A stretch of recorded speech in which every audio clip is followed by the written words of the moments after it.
Hey guys, hope you're well. We are on lunch break, but wanted to give you part one of what should most likely be the final day in the case, of course, of Streets LA versus Joey Rockeys and the attempt to convert the temporary restraining order into a permanent one. So today should be the last day, but on the lunch break, I want to give you what I have because I know you want that information as soon as you could possibly get it. So this first part of the hearing today essentially consisted of closing arguments, primarily the closing arguments of Joey's attorney, with Streets LA's attorney making her the beginning of her closing arguments just before recess, and will conclude her closing arguments after that time. And there should be a verdict, although you never know, so I cannot make any promises. But Joey's attorney opened and he talked about what exactly is the definition of elder abuse. He said it includes treatment of others that results in physical and mental suffering. Joey's attorney says Will did that directly to my client. And all of this revolves around the January 17th incident. And Joey's attorney says January 17th incident in which Joey got arrested due to William asking the police, due to Joey screaming in Jessica's face, as well as knocking the phone out of William's hands. Of course, the specifics of that is debated by the attorney, but Joey's attorney remarks that only one incident, January 17th, is sufficient for this order. Yes, only one act is sufficient, although he goes on to bring up other acts as well. So, Joey's attorney says another reason that this should be granted is that William Good has intimidated, threatened, and harassed his client. And he says, the attorney for Joey says, we'll start on December 23rd, Winter Wonderland. Joey asked Good to calm down, as he said that Good was obviously scaring kids. Remember, I'm quoting Joey's attorney this entire time. Good yelled, "I'll tear you to pieces." Then you see Good shove a phone in my client's face and threatened to smack him. The next day, Good posted on Twitter, "Now I'm gonna haunt your ass," with his LinkedIn profile, a picture of my client's LinkedIn. Joey was doxxed as he received unwanted harassment from a third party. 32,000 people saw this tweet. Good has repeatedly followed Eckers. So, remarking, there's a big conversation about doxing. Did Joey get doxed? And we'll talk about this as well. William's attorney has a very good retort to this, but I guess we'll take a pause from reading directly and talk about, well, how is it doxing? So, obviously, doxing would qualify in some way as potential harassment, and therefore it could potentially grant this order.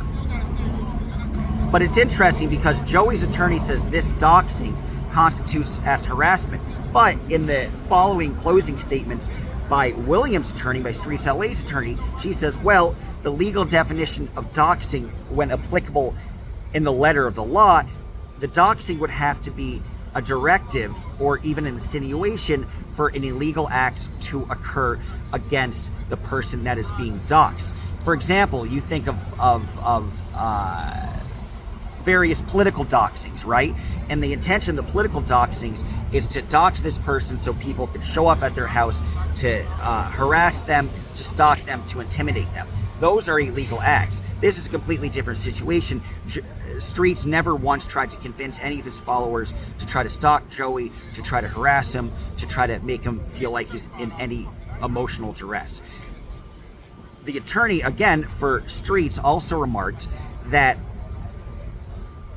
Joey was interfering with Streets' First Amendment right, and that simply Streets, as he has every legal right to do so, was trying to find the identification of the person who illegally interfered with his First Amendment right, and that he has every right to do that, and also in the quest of getting Streets' quest of getting the information that he needs to understand why he was being harassed and why his First Amendment rights were being infringed upon. He also wanted to know if there was some money behind this, if there was a bigger player behind this, that, of course, being Scientology. So he wanted to know if there was a Scientological connection.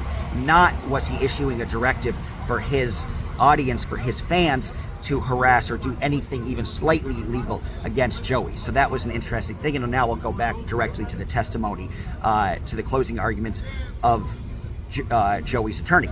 So another incident. This is all the chicken and the egg situation. Again, we're boiling back to the same arguments that I've hashed in these previous videos. And of course, in the closing argument, you are going to rehash it, so that makes sense. So they talk about December 29th, and it's the chicken and the egg situation. Who showed up first? Who showed up at 1 in the morning? Okay, so Joey's attorney says Joey was just walking around at 1 in the morning, and that William showed up to harass him, as well as the times at the police station. That was the other incident that Joey's attorney was bringing up. So he says there's been all these multiple times where Joey has showed up, and Joey's attorney also said that Will was directly responding to claims made to messages posted in Streets LA's chat saying, here's Joey, go over to Joey, bother Joey, etc., etc. So again, there's this big argument saying that Streets inserted himself, particularly at this moment on December 29th at 1 in the morning. In the subsequent closing argument, the attorney for William quickly retorts that, well, William was trying to, again, protest against Scientology, it's his First Amendment right, but he also wanted to try to expose the rumor, and it's been pretty proven at this point, that there are children being shuttled back and forth in these transport vans. There's a myriad of them, and then they'll shuttle these children back at odd hours of the night. Odd hours, of course, when nobody's awake and nobody can see it, and that's why William showed up. Because the big argument that Joey's attorney was trying to make is why would William show up at 1 in the morning? That's such an abnormal time to show up. He was clearly seeking out my client. Not necessarily the case. So, Joey's attorney continues, and I'm trying to write this down as best I can, although I'm decent at shorthand writing, so I think I'm able to do it. He cites a tweet continuing with the doxing stuff. Can anybody identify this asshole? And that the attorney notes that the identity of Joey was found because facial recognition was used. Now Joey's attorney says it wasn't just this one incident, but it was 4 separate incidents where Streets LA went up to Joey, and interestingly enough, all 4 of these incidences are based on Jessica Palmadessa's message in William's chat. A lot of this, he's really trying hard to use Jessica Palmadessa, which I think she gave a great testimony personally, to try to thwart the entire case. But that's the intention, to impugn the credibility of the one witness. And the attorney even said there are people sitting in the audience. I was the only schmuck sitting there. And he said there are people sitting in the audience who can testify, who are also there at the scene. How come you don't have them? How come you only have Jessica, who you have a friendship with, who you have an alliance with? How come even people in the audience here? Now, I wasn't there, schmuck, so I can't tell you. But that was a point he was trying to make, that if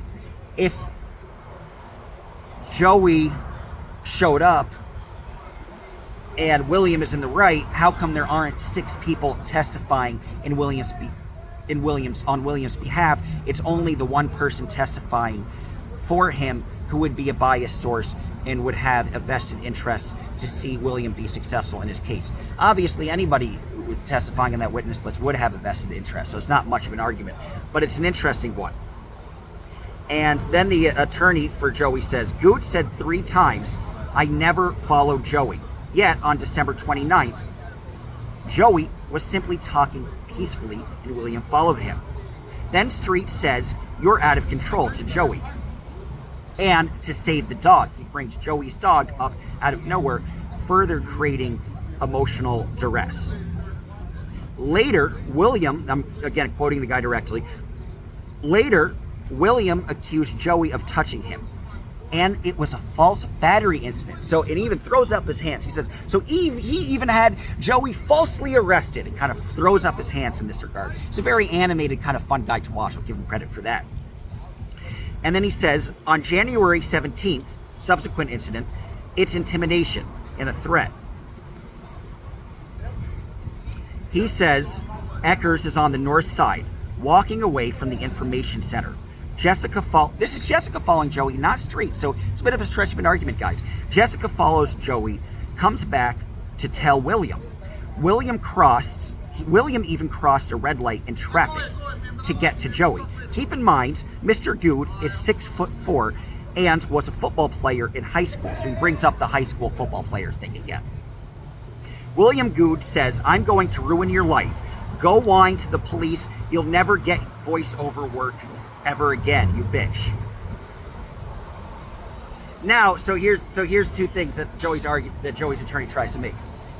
Joey's attorney tries to say, well, the presence of William, the fact that he's 6'4" and happened to play football way back in high school, creates an intimidation. That the visual of William Good creates this intimidation, which gives grounds for this potential restraining order. So that was particularly interesting. The other thing that Joey's attorney tries to remark is that, notice in the quotes, William has Streets LA cursing. Interestingly enough, Joey's attorney says that in the letter of the law for defining harassment, when fuck or bitch or some sort of curse word is used, then that implies and is a direct incitement to violence. That implies a violent threat, that once you say fuck, violence is suddenly included in this, and therefore the restraining order is perfectly valid. It's an interesting, again, guys, they keep making these stretches of these arguments, and nothing seems to really stick that much. And then finally, Joey's attorney talks about how he's gotten 3 witnesses previously filed for Joey. People have known him for decades, saying they knew Joey as this kind, gregarious, sweet, very nice, loving guy. And now he is afraid to leave his house and is quiet, and his spirit and his soul has essentially been crushed because of this harassment of the evil William Good. So that was particularly interesting. Then finally, another argument that there's so much, guys. Now, okay, so then there's finally another, then there's another argument where Joey's attorney addresses Scientology paying him. He says that it's a defamation of Joey, and he said, listen, if Scientology is paying me, they'd be my client. My client is listed as Joey Eckers. There is no connection, and he's just trying to throw stuff that doesn't actually stick. Now, obviously, Joey admitted that he was getting Scientology to pay for his legal expenses, but his attorney is now trying to directly negate himself. Subsequently, Joey's attorney references these 3 precedent cases. He specifically remarks, and this is a great point counterpoint, which is interesting. He specifically remarks that in one incident, in one previous case where a restraining order based on elder abuse and harassment was granted, there was a neighbor was getting sprayed for no reason. God, my hair's going crazy. The neighbor was getting sprayed for no reason by a hose, and that the hose hitting this person got a restraining order against the hoser. He said, well, that's a pretty minor deal. That was one incident. That incident specifically was actually enough to grant a restraining order. That was counted as harassment, and if such a minor case like that could be considered applicable to give a restraining order, then surely these multitude of incidences and these multiple aspects of harassment that I've listed would surely be counted as well. Well, guess what? Street's attorney, her closing argument, mentions that case too. And she mentions it's a very different case because, as they mentioned in the letter of the law of that case, the hosing was started out of nowhere. There was no incitement. And essentially what a lot of this boils down to is Joey a victim?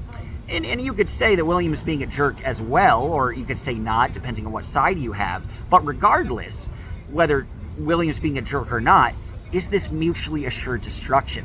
Meaning, are both parties involved? Is there such hatred that both of them accept the terms of the interaction, right? Both of them are sort of accepting it. It would be like, do you judge a guy? If you judge a guy, would you judge a guy who, is it unforgivable if a guy sees somebody driving by and for no reason, or sees somebody walking by for no reason, he kills the guy, or he robs somebody, he kills somebody in a robbery. That's unforgivable, right? That person should be in jail forever. Would you be a little more forgiving? Depends on your politics, I suppose.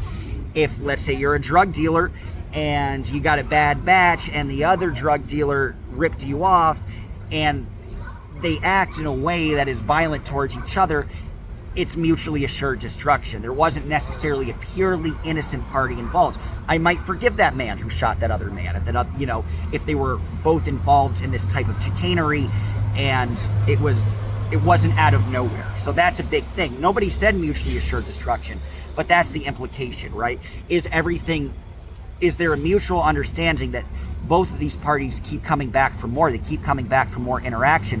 Is there a mutual understanding that some harsh words will be thrown between the two? I would argue very much yes. So he references that case. And then he also says that in general, William has denied the facts, and he said, secondly, he's made up facts, and third, he's invoked the First Amendment in an inapplicable way. And this is Joey's attorney continuing. Good denies facts. Good has said under oath in the declaration, I'm not following Eckers, never followed or sought him out. And Joey's attorney says, not true. William sought him out online. And here's the exhibit. And of course, they present the Twitter thing and the LinkedIn page. And they also present a still frame from one of the streams in front of the info center. And Joey's attorney presents lines in the specific live chat, which says, let's go eat Joey with Jess. Joey is in there is another one. Go yell at him is another chat.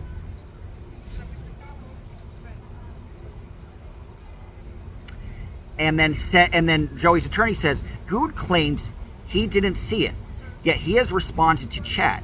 It's how he gets his audience favor. It's interactive.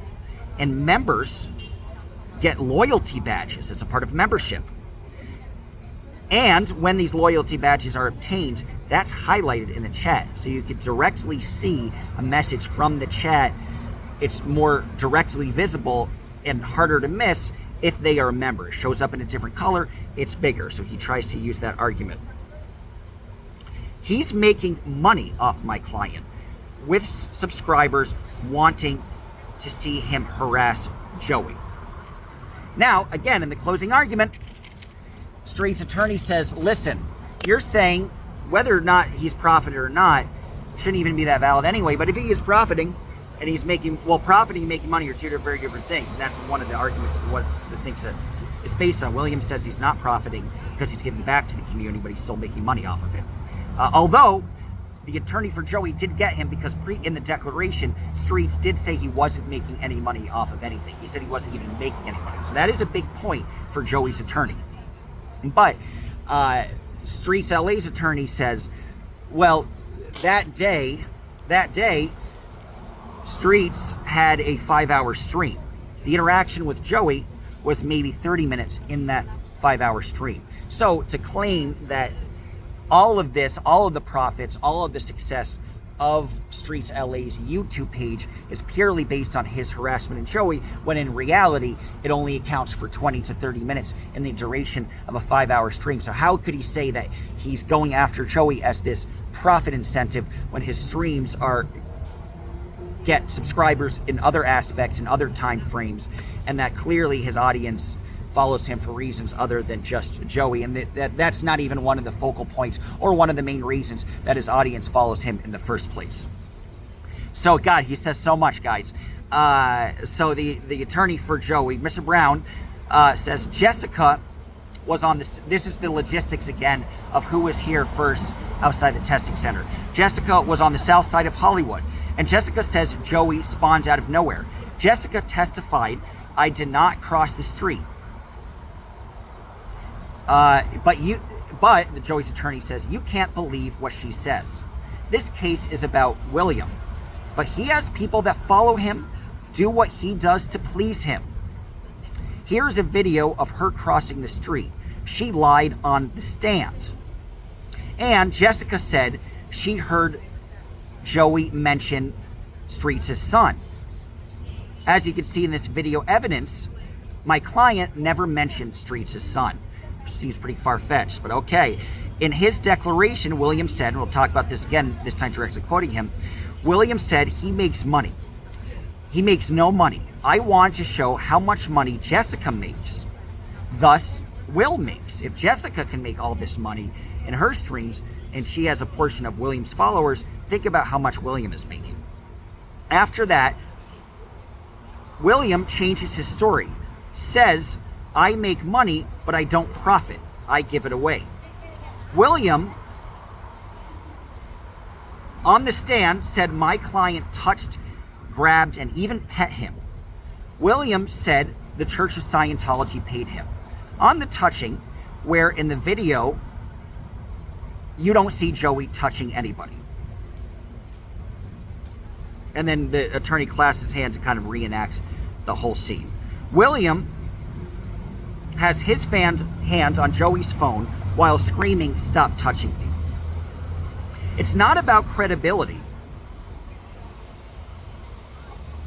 It's about credibility, and William has falsely accused Joey of touching him.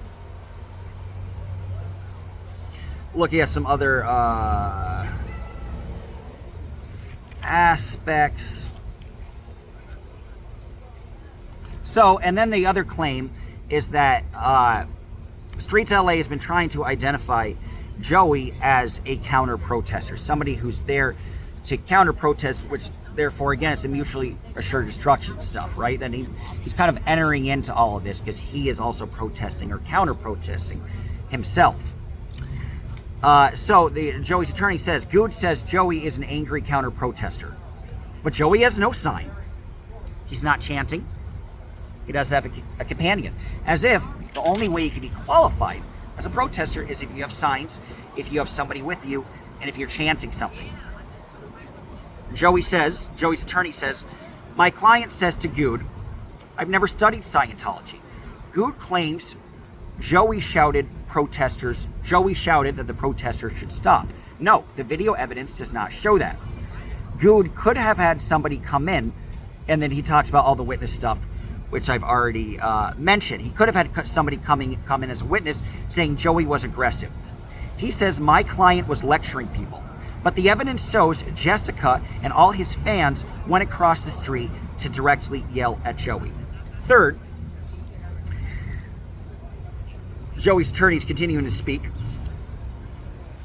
Good says my client is a plant. He said he agreed to let the Church of Scientology pay his legal fees. Good alleges if you have a fee paid that the person is a paid agent. I practice under the rules of professional conduct. If the Church of Scientology pays me, they're my client. Joey Eckers is the filer on the petition filed January 19th. And this is an interesting case. He says Joey filed this on January 19th. And the attorney says, well, I didn't show up until February 10th.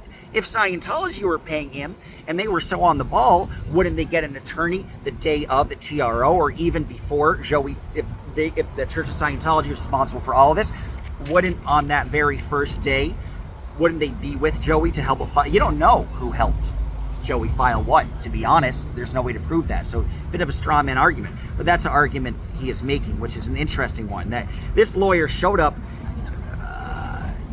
2.5 weeks after the fact, and therefore no connection. Well, he doesn't say there's no connection. He's parsing his words. He says there's no direct payment of fees by Scientology. So it's very interesting how Joey's attorney is trying to negate the fact that Scientology is paying for it while also not directly denying it. He's trying to use semantics and have the judge question it, but not directly get himself into direct trouble where he says where he totally denies everything. So it's an interesting parsing of the words. Good says his First Amendment is backed by the Supreme Court. And that in order to advocate for this, the burden is on the person asking for the restraining order. That William is in the clear, and the burden when you're trying to negate somebody's First Amendment rights is on the burden of the petitioner. He says that's not the case. And he says that's not the case because this goes beyond the First Amendment. This goes to harassment, this goes to doxing, this goes to incitement. And there's also another specific court case that Joey's attorney mentions. There was a funeral of a soldier who passed away and who happened to be gay, and a Westboro Baptist Church type church protest that they were allowed to do so. And he says the difference in that is that they were over 1,000 feet away. They were not that audible, and there wasn't this consistent effort to try to reconnect.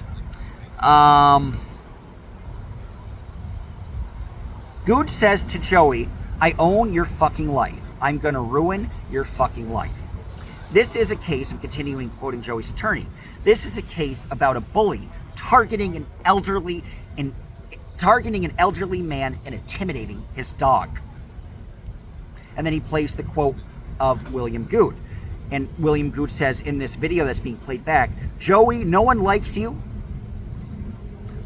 but we'll still talk to you, Joey. Let's talk to this freaking loser. You mentioned, so meaning that he's using this example, let's talk to him again. Let's talk to the loser. Meaning that he's trying to use this quote saying William is going out of his way to try to talk with him again. And he says,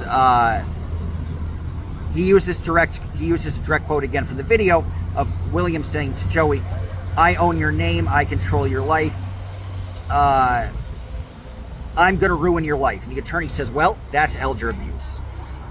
So that was all he said. It was 26 minutes worth of stuff, so I hope you got a lot of meat out of that. And then we'll do a quick, oh my God, man, there's still 3 more pages left. I'm going to read it all to you.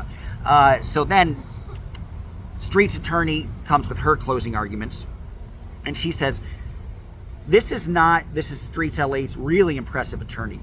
This is not a case of elder abuse. It is a weaponization. Good may have had a large following, but Joey has financial backing.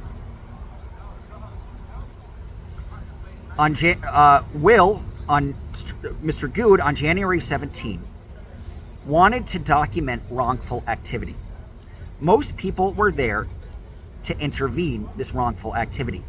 He documents the transport of minors. The map that has been shown misconstrued totally where Joey was. We're talking about that one incident. Joey was close to the activity. He was not walking away from it. As you can see from the video, he was walking towards it. Really impressive point for Streets LA's attorney to insert there.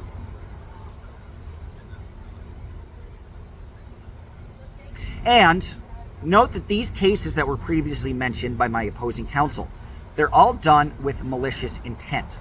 One element, this is really interesting, guys. Streets LA's attorney continuing. One element is vulnerability. Did the aggressor note the person was vulnerable? Ecker spent 14 minutes on video berating Jessica to her face. In the police touching case, Good says to the police that Joey was in a woman's face screaming at her. In the description that Streets LA has in the police description, so he can get arrested for this battery, he remarks Joey to be probably maybe a 50-year-old man. This is big. Remember, elder abuse. Elder has to be, I believe, over the age of 64. Big compliment to Joey. I'll give the guy credit for that. Maybe he's using Tao skin cream. I don't know, but he looks young. The guy looks very young. I would have guessed, I got to know his secret, but I would have guessed that Joey was maybe 54, 55. That is under the applicable age of elderly. If you are under the impression that the guy is under a certain age in an elder abuse case, well, then the whole case gets thrown out the window because this no longer pertains to elder abuse. Joey at the moment did not look vulnerable. Of course, Joey later tried to impress upon the court that he was vulnerable. Remember that first day, Joey walked in a walker and fainted outside the courtroom, but Joey refused negative attention incidentally, which is kind of interesting. If you faint in courtroom, well, he got a quick checkup. He refused to be transported or to have further medical care, which is interesting. So Joey's really tried to pin down that vulnerability aspect, but in the official police description, Good assumes The guy's 50 years old, which is maybe Good might be a couple years older. I don't know how old Streets LA is, but probably around that age. And the other thing that these previous cases were based on is, did the aggressor know the person? Was there a previous relationship? If they did, and it was a previous relationship of antagonism, then again, the whole thing is thrown out the window. See if there's anything else. The doxing aspects, we talked about that before. On doxing, in the letter of the law, it's specifically to create unlawful action. My client posted his public LinkedIn page. Doxing has to be the incitement of unlawful action. No case mentions protected speech. None of them. And that is true. But the hose and the trash key, like the hose case, for example, did not involve speech. On the burden of proof, Streets LA's attorney continues. The court says the burden is on the person accusing, who says that the right to speech isn't protected in this case. On December 3rd, while attending the Christmas event, Joey approached William Good, and at the moment, Good is yelling at the host of the event, and is yelling to the audience that this event is put on by Scientologists. Joey tells my client to stop. He is interfering with Mr. Good's right to protest. Mr. Good posted that he only wants to ID the man who interfered with his right to protest. Joey testified that he watches William Good stream to avoid seeing him, yet he keeps showing up.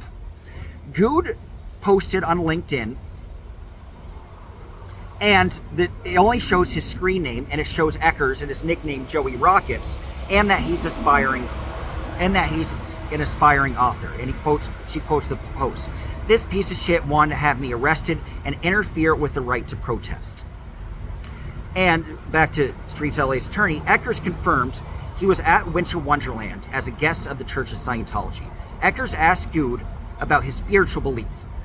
Good does not reply. Joey says, "Sticks and stones may break my bones, but words can never hurt me." Another big thing, guys, mutually assured destruction, mutually assured destruction, mutually assured destruction. William saying, "Sticks and stones may break my bones, but words can never hurt me." I could listen to that about Reddit a little bit. What that means is mutually assured destruction. He is saying, you can talk as much shit as you want and you will not hurt me. That's Joey giving Good permission to have at it, just like I gave Zero Dark Tony permission. He's giving him permission. Sticks and stones may break my bones, but words can never hurt me. Don't worry, I will not be hurt. Therefore, all is fair in love and war of Scientology. You could go out and talk shit. That is Joey giving his official permission. There it is. You know, if Joey said, "This hurts me, this makes me feel horrible, why are you doing this?" Different situation. But Joey, with his direct quote, shot himself in the foot. Finally, so we'll talk about the dog. Quoting Streets LA's attorney again. Good was streaming. Joey yells at Jessica with his dog for an entire 14 minutes. Eckers whips his phone, whips the phone from Mr. Good's face, knocking his phone out of Mr. Good's hand. Joey says, "Yes, she's right," because they're wondering who started it. "I instigated." So it's Joey on video saying, "I instigated the moment." Good then tells police Joey hit his hand and swatted out the phone, and also screams in Jessica's face. When Good calls for police, he says Joey is about 50 years old. Here's the other interesting thing. Good calls the police. The attorney for Joey saying he had him falsely arrested for battery and victimized him. All this is caught in video. The police are called. The police arrest Joey 25 minutes later. The police talk to a witness first, another witness, and a third person. Third person, as you can identify in uniform, Scientology security guard. Even after the police talk to the Scientology, it's like the Scientology security guard must have said to the police, like, "Man, it's bad. I guess you'll have to." Because you know the Scientology security guard is going to be on the side of Joey, not on the side of Streets LA. But even the Scientology security guard was essentially giving his permission, giving the permission for the police to cuff Joey. Even the Scientology security guard admitted that it had to be bad. And that's it. That's the crux of what happened. It's 35 minutes. I think I quoted most everything, so this is a very long video. And guys, if you want to support, please do so. That would be nice, because I'd like to afford some crappy motels. We got part 2 coming up, so I should have that for you in 3 to 4 hours, depending on everything else. And we have DOA tomorrow. And if you do want to help out, here's a good part about helping out. It will draw the ire of Reddit. Reddit created a post calling me Dodge Griffman. So if you want to inflame Reddit and make them angry and just create some juicy reading material for your morning coffee, each donation further inflames the sexual deviance of Reddit. So by all means, if you want to see them angry, this would be a way to draw their ire. And I just wanted, not that I don't need to explain myself, but I wanted to address the 3% of comments that said my last video about Zero Dark Tony was homophobic. Obviously, he's not homophobic. I'm not apologizing for that comment or anything like that. If you watch the actual video, which I bet they didn't watch the full video, I compared Zero Dark Tony to Ted Haggard. Ted Haggard was a preacher who was vitriolic against the LGBTQIA community, and later it was found out that he saw a number of sex workers and was closeted. There's nothing wrong with being closeted. I never said there was anything wrong with being closeted. There's certainly nothing wrong with being gay. I never said that. What I said was projection. That if Zero Dark Tony accepted his sexuality, nobody would judge him. People would love him. He'd be a kinder person. But instead, he thinks that being gay is wrong. He's negating his own feelings, and he's trying to cover up for that by making his own homophobic statements. All of this was a parody on Zero Dark Tony because he's been the homophobic person in this conversation. I've never been the homophobic person. And you guys know that. And if you watch the entire stream, you know that. I was never saying it's not okay to be gay. Nothing like that. I was saying be your true self. If you're your true self, you will be happier. I won't judge you. Nobody else will judge you. And you might not be homophobic anymore and as obsessive about talking about little kids' body parts if you come to terms with who you are. That's obviously the remark I was trying to make. And I don't need to explain myself, as commenters have noted, because the majority of people feel that way. But of course, I like to put things out in the open. And people will interpret, and this is anything, this isn't politics, whatever, so I don't pay too much mind to it. But if you're on side A and somebody's on side B, they'll be looking for every little moment to interpret what you're saying and to try to call you a homophobe. Sorry, I got a phone call. And yeah, so somebody trying to call me a homophobe doesn't work like that. I was saying just the opposite. I say be comfortable with your sexuality. There is no judgment, and therefore you won't be hateful against the LGBTQIA community. As for credentials, not that I need to list them, but if you want to go on my Facebook, guys, the feature photo is me at my best friend's wedding. I'm his best man, and he is married, and he got married to a man. I was also on the board of Marriage Equality in New York, and we were one of 5 big political action committees that helped achieve same-sex marriage way back in 2011 in the state of New York. I'm also on the board of the Jim Owls Liberal Democratic Club, which is a gay rights advocacy named after a gentleman who passed away from AIDS and was a big advocate. So to say I'm homophobic, this is the obnoxious thing, though, that Reddit people tend to make stuff out of thin air. And again, I don't care because I'm not trying to get a job. But one commenter on Reddit said, I lost my news job because I said something homophobic.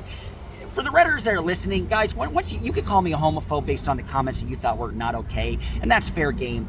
But very creepy to just randomly say I was fired for an anti-gay comment when I've never, ever made an anti-gay public comment in my life. And that shit gets dangerous. Not when you're talking about me, I'm fair game. When you're talking about other people, that's when it hurts them. And that's just shit out of thin air. But again, guys, we should have some sympathy for Reddit, because the majority, not all of them, there's some very reasonable, circumspect members on Reddit, but for 70% of them, as you've noticed, they've done sexually graphic, have detailed their sexual fantasies about Jessica Palmadessa, about Will, about a number of other streamers, and have detailed them in such a gross and sexual way. It's obvious to see that the majority of people on Reddit are involuntary celibates. The majority of people on the Scientology protest Reddit are obviously incels. So we have to have some compassion for them because they have so much pent up sexual frustration that this is how they take it out. They take it out with graphic, disgusting details, not only about adults, but about children too. But again, it's the projecting stuff, right? If nobody will touch you, then you tend to think about sex all the time and tend to write these really disgusting graphic things. So, you know, I would just say forgive the incels at Reddit, for they know not what they do. Had to go a little dig at the end. I can't help myself. And hey, you know, people say if you're not trying, why are you trying to bring up all this? Because pick on somebody your own size. That's why. I think they've been victimizing some people who really don't deserve it. And I'm a schmuck who deserves it. So by all means, have at it. And yeah, hope you guys enjoyed it. And I will see you in 3 hours. Au revoir.